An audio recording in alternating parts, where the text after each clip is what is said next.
बहुत समय पहले की बात है। माता लक्ष्मी पृथ्वी लोक में भ्रमण कर रही थी।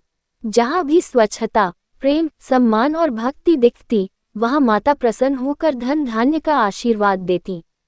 लेकिन धीरे धीरे लोगों के जीवन में लालच, झूठ और अपमान बढ़ने लगा। एक नगर में सेठ धनराज नाम का बहुत अमीर व्यापारी रहता था। उसके घर में सोने चांदी की कोई कमी नहीं थी, लेकिन उसके मन में अहंकार भर गया था। उसकी पत्नी सावित्री बहुत धार्मिक थी। वह रोज सुबह दीपक जलाकर माता लक्ष्मी और भगवान विष्णु की पूजा करती थी। सावित्री हमेशा कहती, धन का घमंड मत करो स्वामी, लक्ष्मी माता चंचल होती हैं। जहाँ अपमान, झूठ और कलह होता है, वहाँ वे अधिक समय नहीं रुकती। लेकिन सेठ धनराज हंसकर कहता, मेरे पास इतना धन है कि 7 पीढ़ियां बैठकर खाएं।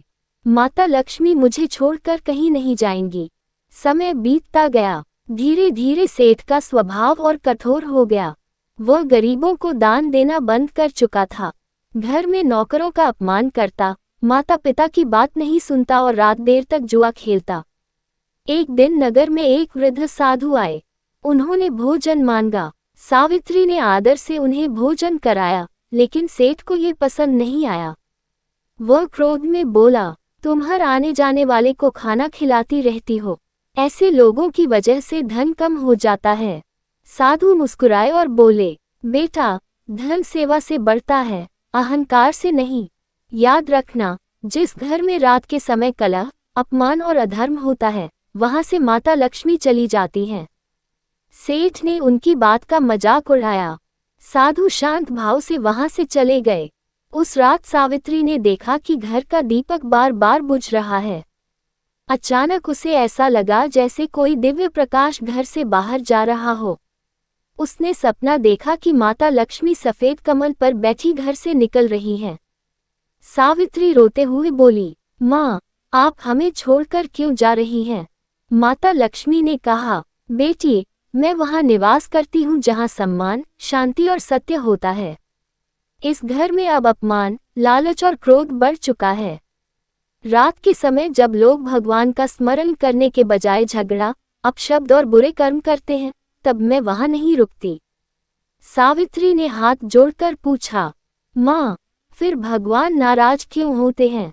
माता बोली, जब मनुष्य धन पाकर अहंकारी बन जाता है, गरीबों का अपमान करता है, माता पिता का अनादर करता है और रात को अधर्म में समय बिताता है, तब भगवान विष्णु भी नाराज हो जाते हैं। भगवान को केवल पूजा नहीं, बल्कि अच्छे कर्म प्रिय हैं। इतना कहकर माता अदृश्य हो गईं। अगली सुबह सेठ धनराज के व्यापार में अचानक नुकसान शुरू हो गया। जहाज डूब गए, गोदाम में आग लग गई और मित्रों ने भी साथ छोड़ दिया। कुछ ही महीनों में वह गरीब हो गया। अब उसे साधु की बात याद आने लगी। एक रात उसने देखा कि उसकी पत्नी चुपचाप भगवान के सामने रो रही है। सेठ बोला, क्या सचमुच मेरी गलतियों की वजह से माता लक्ष्मी चली गईं? सावित्री बोली, धन से बड़ा धर्म होता है। जब घर में बुजुर्गों का सम्मान नहीं होता, गरीब भूखे लौटते हैं और रात को भगवान का नाम लेने की जगह क्रोध और अपशब्द होते हैं, तब सुख और लक्ष्मी दोनों चले जाते हैं। उस दिन से सेठ बदलने लगा। उसने गरीबों को भोजन कराना शुरू किया, माता पिता से क्षमा मांगी, रात को जल्दी सोने और सुबह भगवान का स्मरण करने लगा। घर में फिर से भजन होने लगे। कुछ महीनों बाद एक शुक्रवार की रात सावित्री ने घर में दिव्य सुगंध महसूस की। दीपक की लौ तेज हो गई। तभी उसे ऐसा लगा जैसे पूरा घर प्रकाश से भर गया हो।